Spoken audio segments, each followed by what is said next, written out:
정도의 사실상 폭력적인 행태를 접하고 보니까 일반 시민들은 과연 어떨까? 대통령 비위를 거스리면 당신들도 문치장에 갈 수 있다.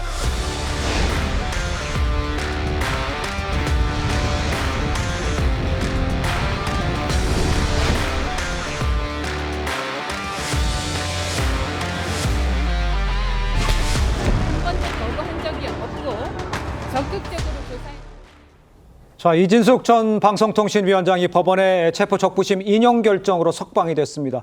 법원은요, 인신구금은 신중히 할 필요가 있으면서 추가 조사 필요성도 크지 않다는 점을 인용 사유로 밝혔고, 경찰은 법원이 수사의 필요성과 이 체포의 적법성은 인정했다고 해석을 했습니다. 그러니까 법원에서 나온 것을 해가지고 이제 해석은 본인들이 원하는 쪽으로만 해석을 한 건데 결과적으로는 어떻게 해석을 하십니까? 사실 체포 적부심이 인용되는 것은 통계적으로 봤을 때 100건 중에 한두 건. 그러니까요. 거의 굉장히 낮은 겁니다. 실제로 지금 윤석열 전 대통령도 체포 적부심을 청구를 했습니다만 예. 기각된 것을 아마 국민들은 기억할 겁니다.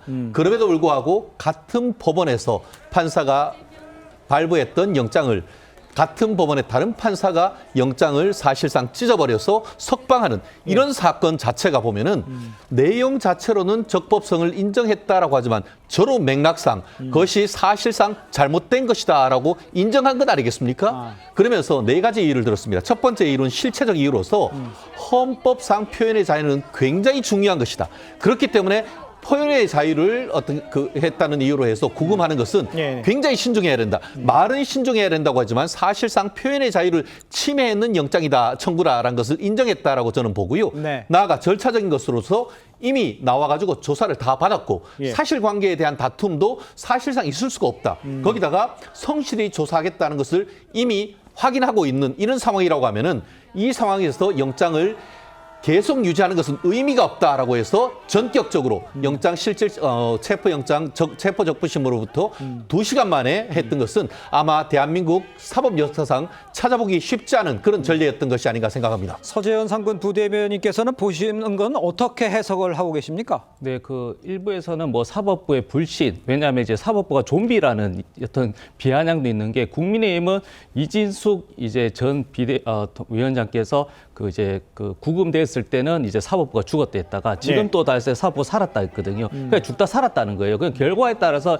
이렇게 평가가 달라지는데 냉정하게 봤을 때는 경찰 입장에서는 그러니까 구속 영장의 사유가 아니라 긴급적으로 그리고 어떻게 보면 현행범이 아니라 영장에 의한 수사가 필요하기 때문에 영장에 대한 수사다. 체포 영장인 것이지 구속까지는 갈 사항은 아니다. 그래서 법원도 어떻게 보면 두 개로 나눠서 이야기한 것 같아요. 그래서 체포 영장은 필요하고 법원에서 발급하였지만 그 이후에 연속성, 필요성, 즉 구금을 해서 수사할 필요는 없다. 왜 이런 사항 자체가 구속 사유는 안 된다는 것 하나. 그리고 두 번째는 이진숙 전 위원장께서 본인이 향후에 적극적으로 나서서 수사받겠다고 했기 때문에 네. 그래서 이 두 부분은 나눠서 봐야 될 것 같아요. 알겠습니다. 일단 의견은 조금씩 다른 상황인데 이 문제도 한번 시청자들 함께 생각해 보시죠. 물론요, 이 경찰은 이 전 위원장 조사 불출석을 이유로 이제 들었습니다. 그런데 사실 그 현행범도 아니고 또 현직 장관급이지 않습니까? 그런데 공직선거법 위반이라면서 체포영장을 청구한 이거를 경찰만 스스로 자체적으로 판단해서 이렇게 할 수 있을까? 이거는 어떻게 보세요? 그거는 상상의 범위이기 때문에 예. 그 안에서 무슨 일이 일어났는지는 우리가 정확히 알 수는 없죠. 그렇습니다. 근데 이렇게 확인하는 방법은 있어요. 만약에 저 이진숙 전 위원장이 네. 민주당의 전직 위원장이었으면 과연 그 표현 자체를 문제 삼아서 체포를 할 수 있었을까? 이렇게 반어법적으로 이제 상상할 수가 있는 것이고요. 예. 그리고 지금이 국민의힘 정권입니까? 민주당 정권입니까? 그러니까 경찰이 분위기 파악을 한 거죠. 그랬는데 정무 감각은 제로였던 거예요. 그러다 보니까는 체포를 해가지고 오히려 지금 다시 재판부에 의해서 이게 기각되는 이런 이제 촌극을 빚은 거 아니겠습니까? 그렇습니다. 근데 이런 일련의 상황에서 지금 민주당에서 좀비론이 대두되기는 하지만은 저거를 또 역설적으로 뒤집어서 해석을 하자면은요. 예, 예. 절에서 검찰의 보안 수사권이 중요하겠다. 아. 그 다음에 사법부가 역시 독립적이고 중립적인 게 중요하겠다라는 판단을 하는 많은 사람들이 있을 것 같거든요. 네네. 거기다가 지금 정확하게는 안 나오는데 이진숙 전 위원장은 본인이 불출석 사유서를 제출했다 그러잖아요. 그렇습니다. 그러니까 처음에 체포영장을 발부했을 때 그 판사는 불출석 사유서의 제출 사실을 알고 있었는지 여부도 한번 파악할 필요가 있다라는 걸 알 수가 있고요. 네네. 또 역설적인 게 있어요. 뭔가요? 사실은 방통위원장인데 저 이진수 위원장과 지금 정부가 합의 안 맞으니까 뭐지? 방송 미디어 통신위원장인가? 그렇죠. 뭐 해가지고 그냥 날려버렸잖아요.